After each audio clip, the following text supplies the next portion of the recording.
Right now here on WQAD News 8 at 11, school evacuation after gunfire. Breaking news happening in Dixon, Illinois. What caused a district-wide lockdown? Live from WQAD, this is News 8 at 11. Over Lee County traffic, shots fired at Dixon High School, shots fired at Dixon High School. All units from Singer 133. I overheard Lee County traffic, something about the gym area. Police respond to a school shooting at Dixon High School this morning, moments after school begins. Welcome into WQAD News 8 at 11. I'm Jonathan Katz. And I'm Angie Sharp. We are following this breaking news that's happening right now in Dixon, Illinois. The entire Dixon School District is on lockdown after a former high school student showed up to the high school with a gun and was confronted by a school resource officer. This story began developing around 8 a.m. this morning, just after classes started for the day. News 8's Jessica Dedita is live in Dixon to tell us what we know so far and where students are right now. Jessica? John, Angie, it has been a chaotic morning for parents and students. Now we are here near the Al Morrison baseball field. This is where parents picked up their students after that shooting was reported shortly after 8 a.m. So most of the students have been cleared out. If you are a parent watching this and you have not picked up your child yet, just know that you do need to bring an ID if you are picking them up. Now this is what happened. Shortly after 8 a.m., Dixon police say that a former student came into the school and shot at a resource officer. Now that officer was not hurt. The officer did fire shots back and the suspect was injured but is expected to be okay.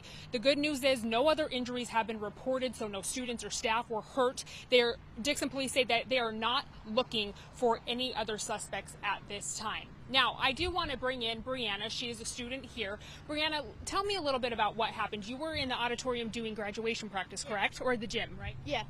And so Dr. Grady was telling us how everything was going to go, what we were doing, how everything's going to, be announced and everything. And then he was talking about how we were going to, have a moment of silence for Kira and the Shaw family. And everything went quiet, and all of a sudden we heard these 3 pops. And then we saw Mr. McKay in the door, and he was like, what the heck is going on? Everyone just froze. We just sat there, and everybody's like, you need to run. There was a school shooting. Oh, my gosh. Oh, my gosh. All right, so everybody is kind of praising the school resource officer, Mark Dallas, correct? So how do you think his response was in all of this? He wanted to protect us. That's his job, and he wanted to do that.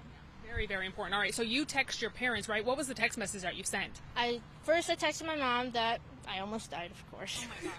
And she's like, I hope you're okay. I'm glad everything's all right and everything. And then I texted my dad, and he was like, are you okay? I want to pick you up. Where are you? Blah, blah, blah. And I'm like, yeah, I'm okay. And, everyone's just freaked out.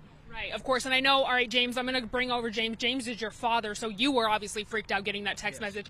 As a parent, tell me what was going through your mind when you got that. Well, I got the text message about 8:18 this morning, from my daughter. Like she said that she about died, and, there were so many emotions running through my head. I didn't know what was wrong. So then I kept asking her what happened, and she said, Dad, a kid brought a gun to school. And I'm like, well, was the shots fired? She's like, I think so. And then I just instantly got up and got dressed and was coming down here to the school. I got the call from, the principal, make sure you bring an ID. There was an active shooter, and then she was further texting me about what was going on and everything like that. And I had so many emotions going on in my head right now. I knew both of my kids were there. It's her graduation practice day. She's supposed to be graduating Sunday. And, to think in a million years that my daughter and my son could have been taken away from me in a blink of an eye just by irresponsibility act of gun violence, that was not necessary. I mean, my life flashed in front of my eyes. I just kept thinking about my kids. I need to go. I need to hurry up and get there. I get here, and there's just so much congestion, so much confusion. Parents freaking out, parents crying, didn't know what was going on with their kids, getting told so many different things. And, you see on the news all the time that there's school shootings in other states. I've been in Dixon for 8 years now, and never in a million years did I ever think once that it was going to happen to my kids. And to get that text message, and my heart skipped a beat when I knew that any minute my daughter and my son could have been taken from me. But just for my daughter texting me and reassuring me that they were both okay, gives me a sense of relief. These are my babies. I only have 2 of them. And so I just want to thank the Dixon PD, for the fast response that they got to the school, make sure the kids were okay. I want to thank them for protecting not only my children, but the thousands of other children that are in that school, making sure they're okay. I want to thank, the officer, Dallas, that was involved in the whole situation of, getting everything taken care of. I hate that shots had to be fired, but I think he had the situation under control. As far as the teachers and the staffing at Dixon High School, they've been great. They've been wonderful. I can't thank them enough. I can't thank the good Lord above enough for my kids being safe, with their friends and all their other classmates. Yeah, and we're so thankful to hear that they are safe too. And thank you so much for sharing your story. I know you're visibly shaken, so I really appreciate you guys talking to me. Again, we are so glad that everybody is safe, that no injuries were reported. Now, we are waiting for a press conference to start. It is supposed to start shortly after 11, so it should be coming up anytime soon. We will stay out here and keep you up to date with any information as soon as that becomes available. But for now, John and Angie, we're going to send this back to you. All right, Jessica, thank you so much. We have the press conference streaming live on WQAD's Facebook page. It has not started just yet, but we are keeping an eye on it. And of course, we will bring that to you live as soon as it starts. So just a reminder that the suspect was injured. His injuries are believed to be non-life threatening. He is in custody and receiving medical treatment at this time. City manager is saying that no students or staff were injured in the incident. Dixon High School, all Dixon public schools are on lockdown right now. Dixon police believe the suspect acted alone. There is no further threat to the safety of students or staff. We will continue to follow this breaking news and developing story. I have expanded coverage at WQAD.com right now. We've posted several social media posts online with reaction from more students and more parents. We also have the 911 audio that was handled by the Dixon Police Department. So stay up to the minute with information from WQAD.com and all of our social media platforms. Again, we will get that press conference to you live as soon as it starts. But in other news this morning, lawmakers in Illinois are considering several gun bills. The House has a bill that would allow family members and law enforcement to petition the courts to take guns away from the homes of dangerous people. Meanwhile, a Senate bill would require anyone who agrees to accept those guns to sign an affidavit saying they would not return the guns without legal clearance.